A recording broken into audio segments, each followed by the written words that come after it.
आप सभी भक्तों का बहुत बहुत धन्यवाद है कि आप सभी ने मेरे व्यासपीठ पर पधारने से पहले कथा पांडाल में अपना स्थान ग्रहण किया। बहुत बहुत धन्यवाद है, बहुत बहुत साधुवाद है। और जहाँ तक मेरी आवाज़ जा रही हो, सभी से मेरा हाथ जोड़ करके निवेदन है कि अपने अपने गृह कार्यों को विराम लगा करके शीघ्र से शीघ्र कथा पांडाल में पधारें, क्योंकि भैया ये कथा किसी एक की कथा नहीं है। आप सभी के सहयोग की आवश्यकता है। जब तक आप सभी आकर के इस कथा में सहयोग नहीं करेंगे, आप सभी आकर कथा को श्रवण नहीं करेंगे, तब तक क्या हो सकता है। क्योंकि हम समझते हैं कि गांव-गांव में झगड़े तो लगे ही रहते हैं, लेकिन उन झगड़ों को पीछे छोड़ करके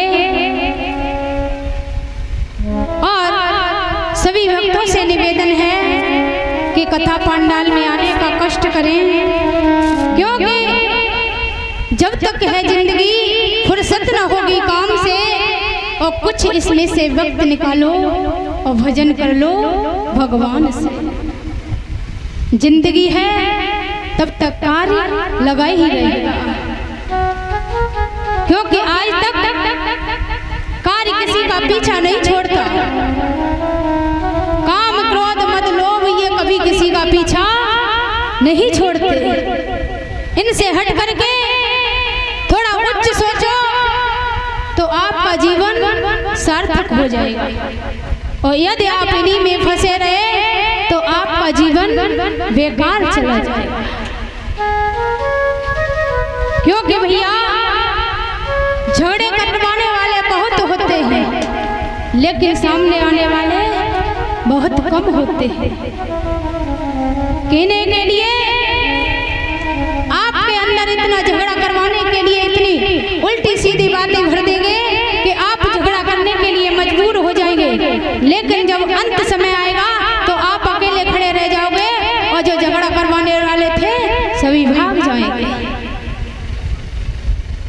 तो सभी से मेरा हाथ जोड़ करके निवेदन है कि सभी अपने कार्य में विराम लगा करके कथा पांडाल में पधारे, क्योंकि आज भगवान कन्हैया का जन्म होगा, और भगवान कन्हैया के जन्म में झांकियों सहित जन्म होगा।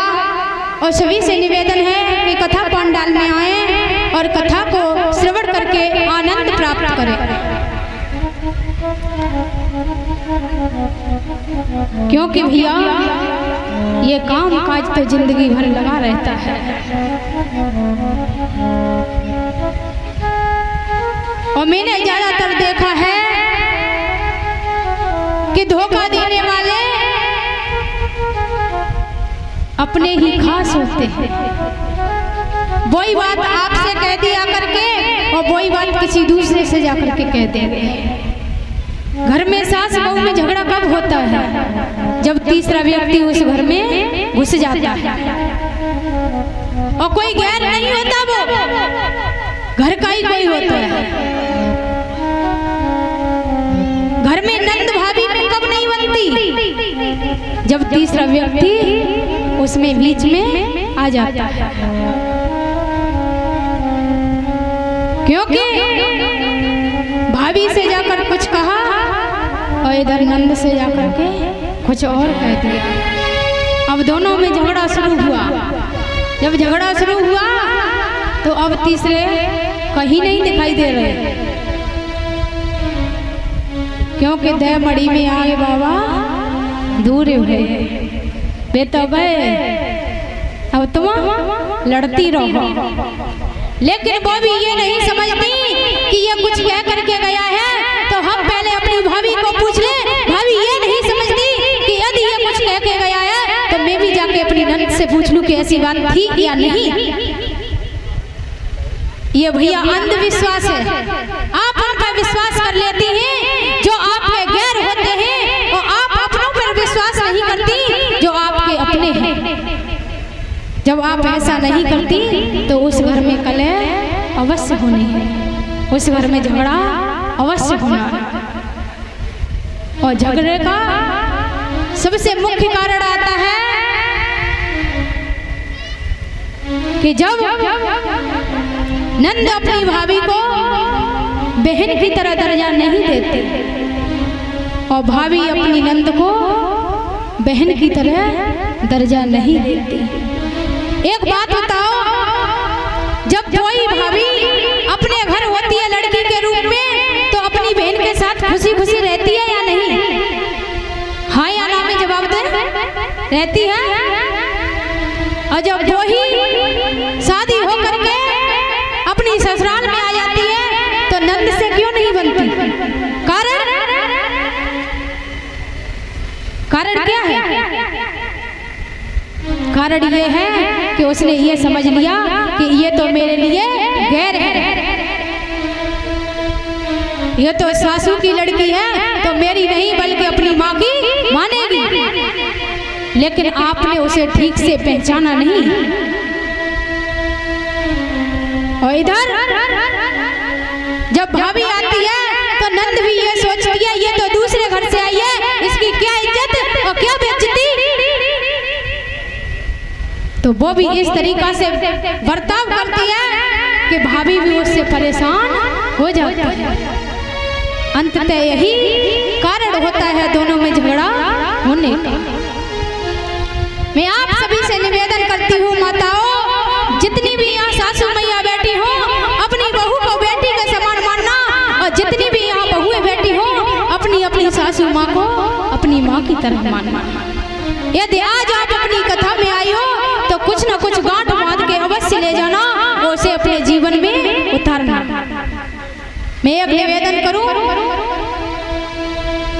इसमें इतनी कितनी बहुएं हैं जो अपनी सासू माँ के सुबह पाँव छूती हैं? हाथ उठाइए।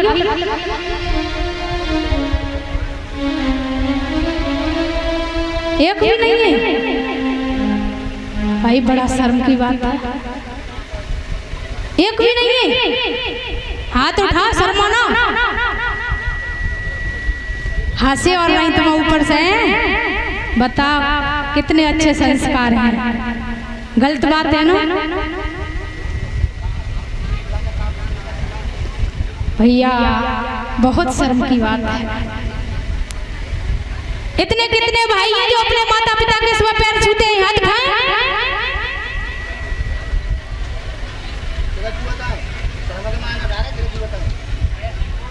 एक ही नहीं छूत भैया, तुम स्टाफ के हो तो शांत रहो।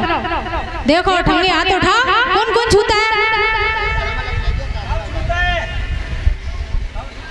तुम छू के आए? जय सच कह रहे। अच्छा चलो, अच्छी बात है भैया। चलो धन्यवाद है भैया आपको। हमारे भैया तो कह रहे हम तो छू के आते हैं। पिताजी शास्त्री है तो सुबह सुबह पैर छू करके आते हैं। अच्छी बात है, संस्कार अच्छे हैं भैया के। फिर भी ठीक है क्योंकि भाइयों के हाथ उठे, लेकिन माताओं तुमने तो नाक ही कटा दी बिल्कुल। हैं? बताओ इतनी गंदी बात, कोई भी नहीं सूती। मैया ये बहुत गलत बात है, क्योंकि सासू माँ चाहे कितनी भी गलत हो, लेकिन जैसे सासू माँ से आपको शाम को झगड़ा हो गया किसी भी कारण बस, आप सुबह जब पैर छूने के लिए जाओगी और जब पैर छुओगी तो सासू मैया इतनी तो कठोर नहीं हो सकती कि आपको आशीर्वाद न दे। देगी ना? देगी या नहीं देगी? देगी तो बोलचाल तो अवश्य ही हो जाएगी और लड़ाई का कारण ही समाप्त हो जाएगा। और जब आप अपने उसमें कि हम तो बड़े घर की लड़की हैं और सासू मैया कह रही हमें का लेन देन हो गई ताकि बनी रह गई हैं, हमाऊ काऊ ते कम ना है, हमारे बाप तो बहुत जमींदार हो, हमाऊ काऊ ते कम ना है। बा जमाने में हमारे बाप पे 60 बीघा खेती, तो इधर सासू मैया भी अपने घमंड में और इधर बहू तो अपने घमंड में चली रही। अब भैया झगड़ा तो होना ही होना है। उस घर में सुलह कितनी भी कराओ लेकिन सुलह नहीं होगी। मैया ये बहुत गलत बात है। एक बार पता है, एक मैया हमारे पास आई और मैया बोली कि बेटा, मैंने हाँ कि लली हमारी बहू है ना, मैंने हाँ मैया बहुत तो खराब हुआ है, मैंने चो कि लली पूरे दिन तो लड़ते हम और संजा को आ गई तो यो कहे लौड़ो करी कोई तुम्हारी खुरा लो खुरा छुई ले। बताइए लली हमारे जब पाए खुराए हैं तो हम मने करते तो जा बेटा तू खुश रहे ऐसे ही, हमारे खुरा ना छुई तू ते इच्छा हो ताके छुइए। मैंने मैया जी बता कछु कमी तुम में तो हो गई थोड़ी बहुत तो कि नहीं बेटा हमें कतई कमी नहीं। और भागो हमारा लड़का है ना लली, हमारे लड़का को हमारी बहू ने पूरा बस में कर लो, अब ना वो हमारी सुन तो उसी समय हमने कहा कि मैया आपकी कोई बेटी है कि हाँ, तो बेटी के दामाद है, बोली हाँ। तो मैंने कही बेटी की सुनता कि लली बेटा इतने अच्छे, मेरी लली जो कह दे सोई करता है, मेरी लली जो कह दे कि न्यो बैठो तो मैं बैठूंगी। मैंने बेसही है कि हाँ, और मैंने कीजिए कि हमारा लड़का बहुत खराब, हमारी बहू कह देते तई चल तो मैं तुम्हारे लिए बेटी से ही हो गई और लेकिन बहू गलत हो गई। वही कार्य आपकी बेटी कर रही है तो सही है और वही कार्य आपकी बहू कर रही है तो गलत है, ये फर्क है भैया। तो उसी समय कहा मैया ऐसा करना, आज से अपनी बहू को बेटी के समान मानना, और बेटी तो बेटी है ही है। आप देखना कि आपके घर का सुधार होता है या नहीं होता। आपकी बेटी कार्य वही कर रही है तो आपकी बेटी सही हो गई और इधर बहू कर रही है तो वो गलत हो गई, वो गलत नहीं है। भैया कहते हैं कि दोनों ताली एक हाथ से नहीं बजती, ताली दोनों हाथों से बजती है। तो जब यदि बहू थोड़ी गुस्सा में लगे तो थोड़ी सासू भी शांत हो जाए, और यदि सासू माँ थोड़ी गुस्से में लग रही है तो बहू को सोचना चाहिए कि आज सासू मैया थोड़ी गुस्से में है तो ला हमारी थोड़े से शांत हो जाए। यदि उसी समय बराबर का कांटा हो गया तो दोनों में झगड़ा होना ही है, कोई रोकने वाला उसे नहीं है। मैं तो मैयाओं से निवेदन करूंगी कि मैया जितना हो सके उतनी सुलह के साथ रहो, क्योंकि आजकल मैंने देखा है कि घरों में कलह हो रही है, इतनी कलह बढ़ती जा रही है कि बहू को आए 1 महीना नहीं हुआ कि बहू ने अलग अपनी रोटी बनाना प्रारंभ कर दिया, इधर सासू माँ के लिए अलग रोटी बना रही है। यहाँ तक देखा है कि जिनके एक लड़का है उनकी सासू मैया भी अलग रोटी बना करके खाती हैं। बताओ, उनके संपत्ति के आप मालिक हो, लेकिन उनके लिए कौन है बताओ? लेने के लिए आप हो तो करने के लिए कौन आएगा? आपको ही आगे चलना पड़ेगा ना। लेकिन आजकल ऐसा नहीं है। यदि एक घर में 4 भाई हैं और चारों का जब बांट होता है तो कहता है कि एक तरफ तेरे पिताजी रहेंगे और एक तरफ मेरी मैया रहेगी। आज माता पिता को अलग कर देते हैं। जिन्होंने 4 बेटों को पाल दिया, आज तुमसे 2 पेट नहीं पल रहे। कारण संस्कारों की कमी। आपने अपने बच्चों को धन दिया, दौलत दी, महल दिया, लेकिन संस्कार नहीं दे पाए। आजकल मैंने देखा है कि बेटियां गलत कार्य कर रही हैं। क्यों? कारण क्या है इसका? आपने हर कुछ दिया लेकिन उन्हें संस्कार देना भूल गई। आप अपने घर कार्य में इतनी व्यस्त रही कि बेटियों को यह नहीं देखा कि हमारी बेटी क्या कर रही है। आजकल मैं देखती हूँ कि नई उम्र के बच्चे इतने बिगड़ते जा रहे हैं कि कुछ कहने का नहीं है। कारण क्या है भैया? धन दौलत दो, लेकिन साथ साथ अपने बच्चों को संस्कार दो, संस्कार दो। सभी से मेरा निवेदन है कि जितना हो सके बच्चों को संस्कार दो, बच्चों के साथ में समय को व्यतीत करो, क्योंकि यदि आप ही अपने कार्यों में व्यस्त रहोगे तो बेटा बेटी क्या करेंगे? जब आप उन्हें समय से बैठ करके बेटा समझाओगे कि बेटा ऐसे कार्य करना है। आजकल देखा है कि माता पिता घर में है, बेटा बेटी भी है, लेकिन एक हाथ में फोन लेकर बेटी इधर बैठी है, बेटा उधर बैठा है और माता पिता कहीं और बैठे हैं। क्या कारण है? पहले के लोगों में देखा जाता था कि सभी साथ में बैठ करके और वार्तालाप करते थे, लेकिन आजकल ये नहीं है।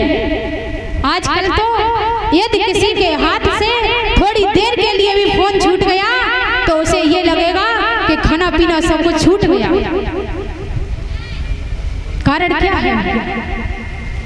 मैं समझती हूँ कि यदि कोई लड़का या लड़की ये समझता है कि वो लड़की मेरे लिए जान दे सकती है, या लड़की ये समझती है कि वो लड़का मेरे लिए जान दे सकता है, तो मैं उनसे निवेदन कर दूं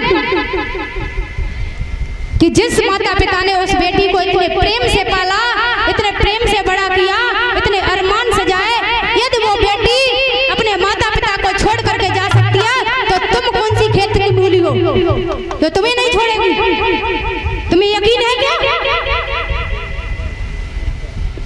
यदि जो लड़का अपने माता पिता को छोड़ सकता है तो वो बेटी भी ये समझ ले कि वो मुझे कब तक नहीं छोड़ेगा।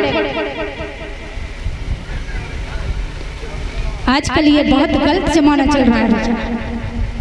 सभी से निवेदन कर दूं कि हे माता पिता, तुम अपने बच्चों को धन दौलत दो, लेकिन साथ